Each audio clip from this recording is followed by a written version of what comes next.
माता, सबसे पहले तो इस दिवस पर मैं अटल जी को श्रद्धांजलि देता हूँ और भारत सरकार के इस दिवस को सुशासन दिवस के रूप में मनाने के जो निर्णय है उसके लिए भी मैं आभार व्यक्त करता हूं। और मैंने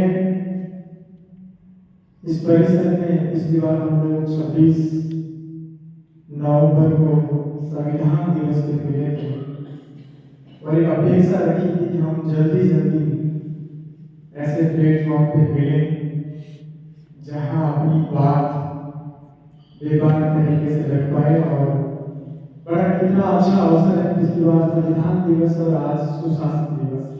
तो मैं इस आयोजन के लिए इस योजना और के अनुसार और आप सबके बढ़ाने के लिए भी मैं अटल जी के बारे में बंसल जी ने और हमारे जितने भी साहित्यकार वक्ताओं जो बात रखी है, मेरे ख्याल से कुछ शेष रहने जा रहा हूं। चूंकि सुशासन दिवस है तो मैं ज्यादा फोकस इस पे करूंगा कि हम अटल जी के जीवन से सुशासन के रूप में क्या प्रेरणा ले सकते हैं और क्या चीजें हैं जो हम अपने जीवन में उतार सकते हैं। जब भी हम सुशासन की बात करते हैं तो सुशासन का एक सामान्य अर्थ होता है ऐसा शासन जिसमें जनता सबसे पहले, जनता सर्वोपरि, जिसको हम सिटीजन सेंट्रिक गवर्नेंस कहते हैं। और जनता सबसे पहले हो उस शासन के 4-5 बड़े पिलर। पहला पिलर अकाउंटेबिलिटी,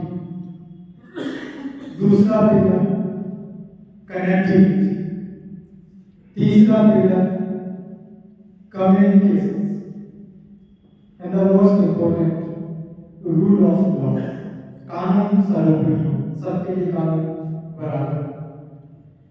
मैं जब अटल जी के सरकार के लिए के निर्णय और उनके व्यक्तिगत जीवन को देखते हैं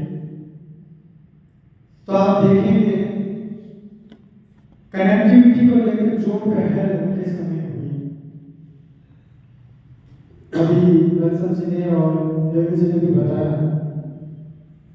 स्वर्णिम चतुर्भुज जो हमारी योजना रही जिसने भारत को नॉर्थ साउथ ईस्ट में जोड़ा, और प्रधानमंत्री ग्राम सड़क योजना, आज भी हम भारत की सबसे बड़ी योजनाओं में बात करते हैं तो वो ग्राम सड़क योजना। क्योंकि किसी भी गांव में अगर आपको सुशासन की बात पहुंचानी है तो ज्यादा करने की जरूरत नहीं है, उस गांव को आप जोड़ दीजिए, उस गांव को आप सड़क से जोड़ दीजिए, उस गांव को आप इंटरनेट से जोड़ दीजिए, उस गांव को शुद्ध पेयजल से जोड़ दीजिए, उस गांव को आप विद्युत कनेक्टिविटी से जोड़ दीजिए। तो ये जो पहल हुई वो इस बात का प्रमाण था कि गांव तक कई ढांढिया गांव जो है सीधे सीधे जिला मुख्यालय और राज्य की महत्वपूर्ण सड़कों से जुड़े। उसके अलावा 3 बड़ी योजना जिसने सीधे सीधे आम व्यक्ति की जीवन को प्रभावित किया है। पहला, किसान क्रेडिट कार्ड।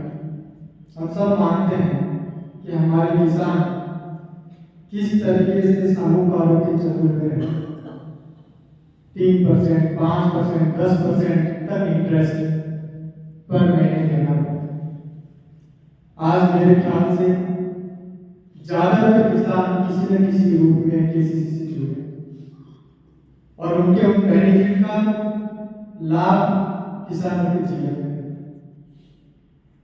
दूसरा, शिक्षा और स्वास्थ्य।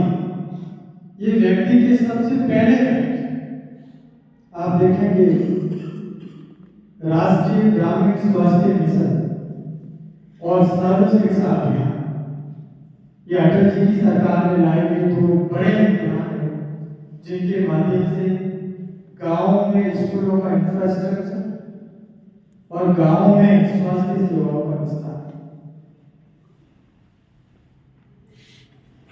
अगर मैं कम्युनिकेशन की बात करूं तो शायद कवि से बेहतर, एक साहित्यकार से बेहतर अपनी बात को कम्युनिकेट करने का और कोई तरीका नहीं हो सकता। और हम सब मानते हैं और ये सत्य है कि अटल जी से जैसे कवि और जिस तरह से उन्होंने संसद और संसद के बाहर देशवासियों के साथ उनका कम्युनिकेशन था, वो ये इतना स्ट्रॉन्ग था कि लोग सुनने के लिए आतुर होते थे। हम लोग उस समय स्कूलों में थे, लेकिन जब भी ऐसे मौके आते थे तो सुनना बड़ा अच्छा लगता था और उसमें एक नवीन भारत की झलक दिखती थी।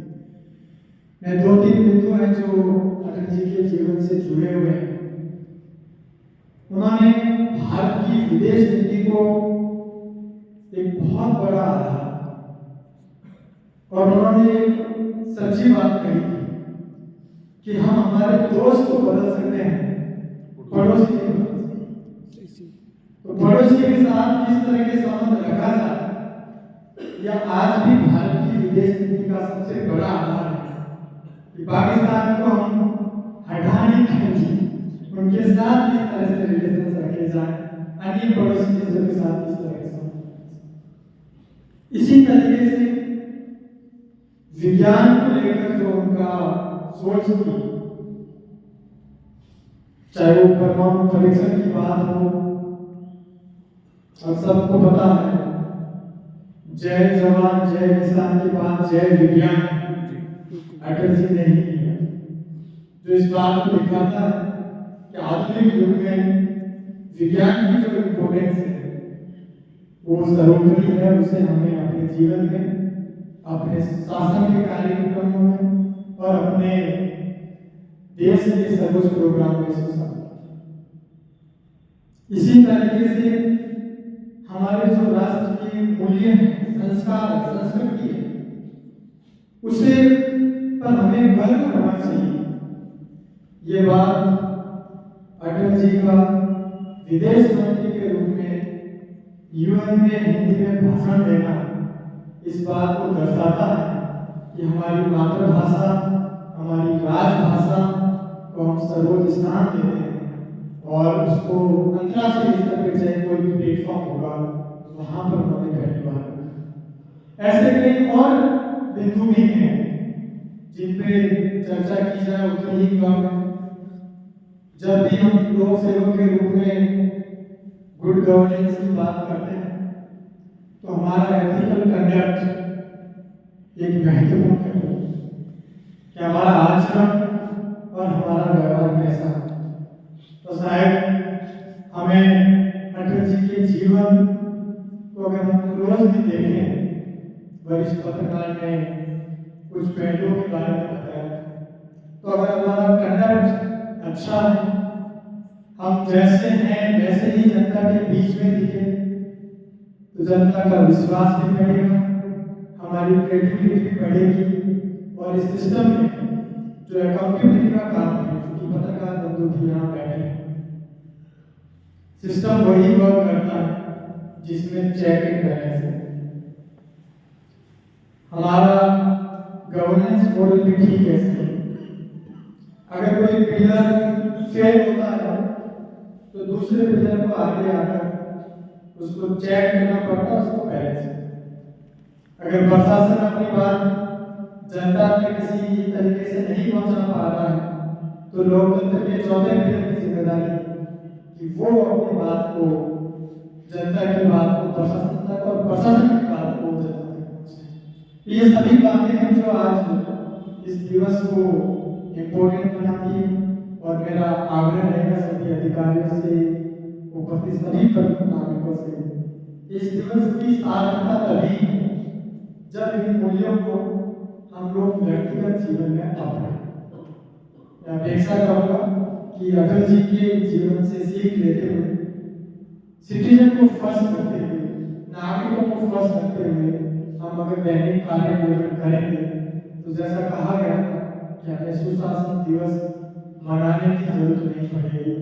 हम सुशासन के अभिन्न हैं और जनता इस बात को जब मान जाएगी तो सही मायने में आज की इस कार्यशाला और आज की इस दिवस की श्रद्धांजलि सफल हो पाएगी। इस अवसर पर आप सबके पधारने के लिए मैं पुनः बधाई देता हूँ और अटल जी को सच्ची श्रद्धांजलि देता हूँ। जय हिंद, जय भारत।